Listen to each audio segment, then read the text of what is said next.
Avançando para a lição da terça-feira, que tem como título a história de Sodoma e Gomorra, o autor utiliza o capítulo 2 da segunda carta de Pedro.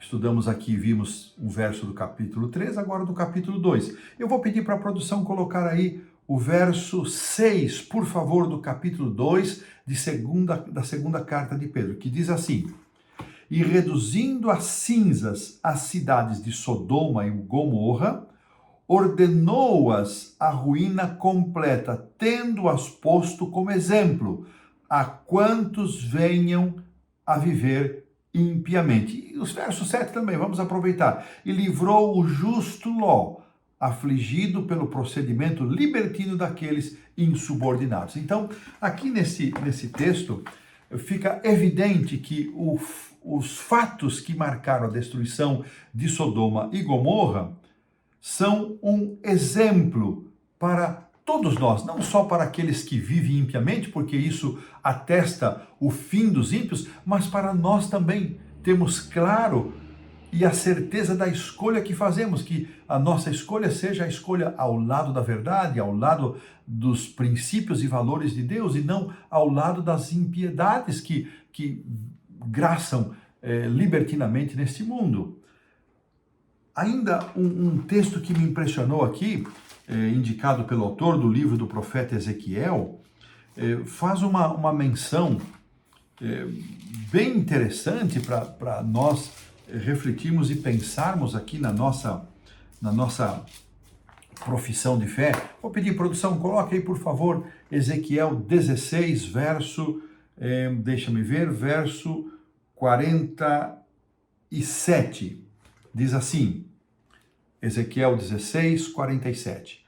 Todavia, Deus falando por meio do profeta para o seu povo, todavia não só andasse nos seus caminhos, no caminho dos ímpios, das nações vizinhas, nem só fizeste segundo as suas abominações, mas como se isso fora pouco, ainda te corrompeste mais do que elas em todos os teus caminhos. Que coisa impressionante!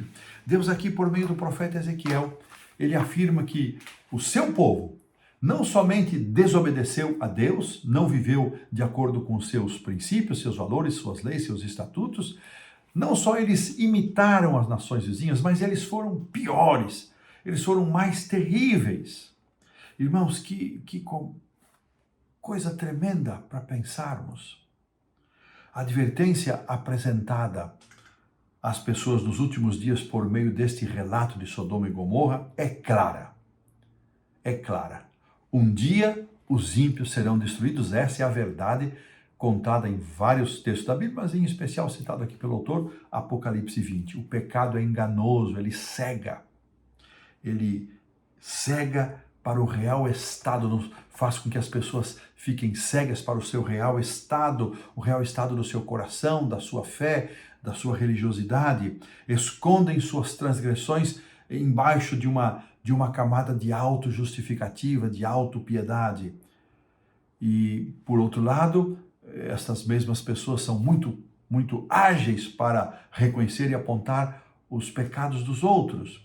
Mas nesse capítulo 16, em que Deus ele menciona quanto amor ele derramou sobre o seu povo, ele também faz essa advertência de que os pecados do seu povo foram piores, mais terríveis do que os pecados das nações vizinhas.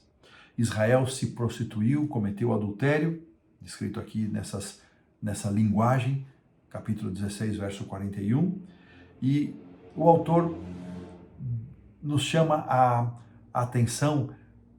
Imaginem, prestem bem a atenção para ver como reagiram aquela gente, com espanto, com surpresa, mas nós, o que nós fizemos?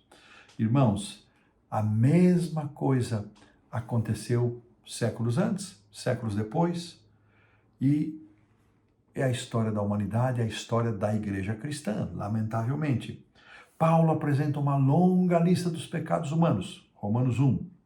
Essa descrição da condição dos gentios não tinha a intenção, diz aqui o autor, de criar um sentimento de superioridade para o povo judeu ou para os cristãos, mas levar o povo de Deus a entender a gravidade do pecado.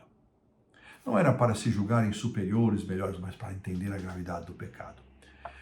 O profeta Natan fez esse papel junto a Davi quando ele pecou, foi só depois de dizer a Davi que ele era aquele homem contra o qual ele estava irado e queria que pagasse por aquela maldade, é que Davi caiu em si. Sabe, irmãos, todas estas coisas registradas, e aqui voltamos ao verso para memorizar, voltamos aqui ao texto de Pedro, estas cenas históricas da destruição de Sodoma e Gomorra estão registradas para que nós entendamos que o pecado tem um fim. Ele terá um fim, ele terá um ponto de encerramento. E nós estaremos de que lado, meus irmãos? De que lado nós estaremos? Daqueles que serão chamados para a eternidade ou daqueles que perecerão com os ímpios? Como vai a nossa vida, irmãos, a nossa comunhão com Deus? Qual é a nossa dependência de Deus? São aspectos que nós precisamos refletir. Não podemos deixar passar uma oportunidade dessa para pensar na nossa vida e rogar ao Senhor que transforme o nosso coração, esse coração de pedra por um coração de carne, esse coração muitas vezes endurecido, insensível, para que reconheça, aceitemos a nossa pecaminosidade e nos rendamos à redenção de Cristo, à salvação do Senhor Jesus, que essa seja a nossa, a minha, a sua realidade. E desta maneira colocamos um ponto final na lição da terça-feira.